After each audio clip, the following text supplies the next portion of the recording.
So he told me to come up to Massachusetts, and he taught me how to cut down trees in a week. So, and we tried to start building his deck also in that week. So it was a good time. Oh, that's interesting. That's very smart of Sebastian Younger, wasn't it? He got him some cheap labour. Yeah, exactly. Now, do you know what I was wondering as well? Did you watch 300 before you went to Restrepo? Was 300 out? Yeah. Like 300 the movie? Yeah. Yeah. That has nothing to do with our name. Spartans come actually from one of our platoon sergeant, who was with the platoon when it was named, came up with the name, and he named it after the Ohio Spartans, a college football team. Okay. His hometown area. So. But you then watched 300 before you went out to theatre? Yeah. Yep. And do you think that was an influence in the whole sort of tattooing or not? Yeah, it had to be. I mean, it had to be a small part, but we were put basically out in front to hold off basically the whole military from this other side. So we were sort of like the Spartans and Persians, except for there's only a hell of a lot less of us, There was 300 of you on the mountain there, wasn't there? 300 No, about 160. 160. Well, how come Dan Kearney was in charge of 300 then? He said he was in charge of other guys not inside the valley also. Okay. All right then. So there was that base at the bottom of the mountain, the first base, before you pushed up the top. Yeah. Inside the valley or outside the valley? Inside the valley. We went to Opie Phoenix first. Okay. And that was at the bottom basically it was the COP first. And then from the COP, that was the main base. What does that stand for? Korengal Outpost. Okay. And then you went from the Korengal Outpost, you had 2 original satellite bases, which were at OP Phoenix, where we were at, and OP Vegas, where 1st Platoon was at. Okay. And so did you fly in the Chinook to the COP? Yes. And then you push up from the COP to OP Phoenix on foot? Yes. With vehicles?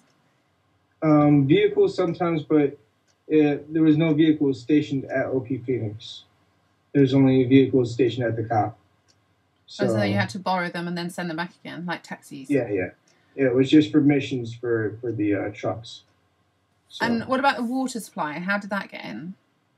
That was all flown in. Well, at the beginning, they didn't really like to drive us our water because it was dangerous. So they used to come over with C-130s and push it out the back of the C-130 airplanes, and it would land all over the place. And it would be like big water, like a big water bomb.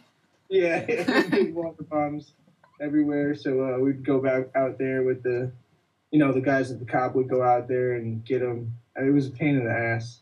And then they switched to bringing it in by truck. All our supplies started coming in by truck. So you were at OP Phoenix for 18 months. Is that right? No. Around 14 months. 14 months. But that's quite a long time, isn't it?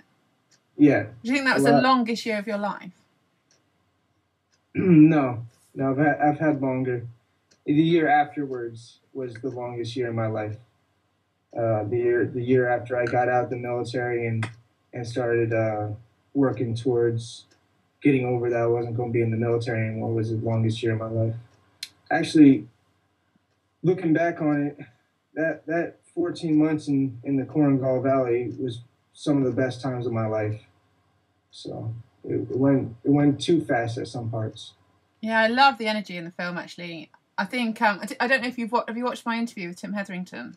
Have you seen any of the stuff I've done with Dan or Tim? I came in here with the open mind, like Captain Courtney said, I came in with the Valley with the open mind. I want to come in here with the open mind this interview, so I didn't watch anything. Okay, cool. We'll definitely afterwards watch my Tim Hetherington interview, because I loved, apart from, like, I'm not going to focus on the political side of it, because it just, you know, there's journalists out there for that sort of stuff. Like, I'm a military wife, got a son, and for me, the thing about the film that was most interesting, and obviously I'm a female, so war doesn't particularly interest me. I've had this very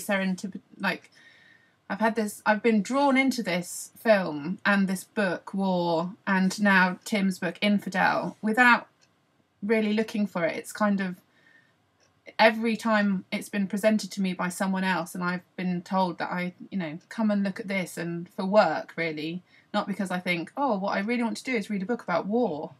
And actually, when I read Sebastian's book, first of all, because that was my first contact with the book, was through the book War, and I read half of it and I just couldn't read it anymore because it's just so dirty. And do you know what? I just couldn't handle all the wanking. There was so much, it was just like, oh God, this is, this is just wanking, shitting, shooting, sleeping, eating, fighting, wanking, shitting, shooting, sleeping, eating, fighting.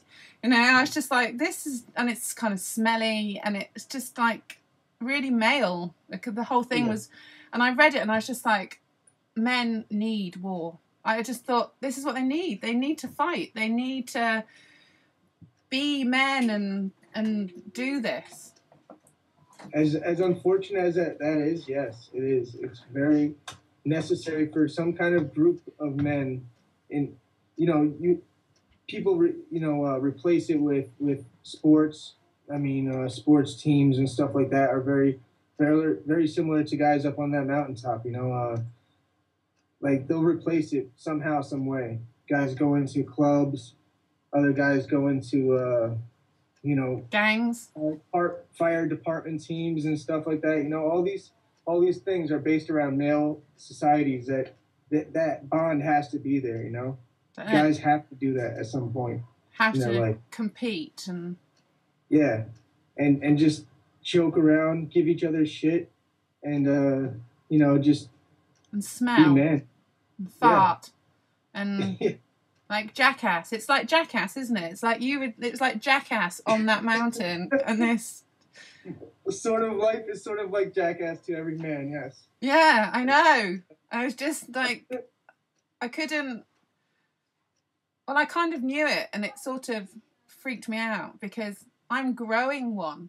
It's like, I've got a son, and when I met my husband, I thought, he was wearing horrible clothes, and I thought, well, I'll change that, and I'll make him look nice, and I did what I could with him to make him sort of, the best that he could be with what he had. And I thought, when I had my son, I thought, right, this is it. I'm going to make my emancipated man. I'm going to make a man that a woman would want, and. Yeah. And then after 3 years, he just fucked me up, man. He's just like, he's so male. He's like, he just thinks about what he wants and how he can get it. And that's all he's interested in, is what can I do today? What do I want to do today? And how can I achieve that? And that is what he cares about. That's all he cares about. And that is men. It basically doesn't change ever. I know. That's still how I am.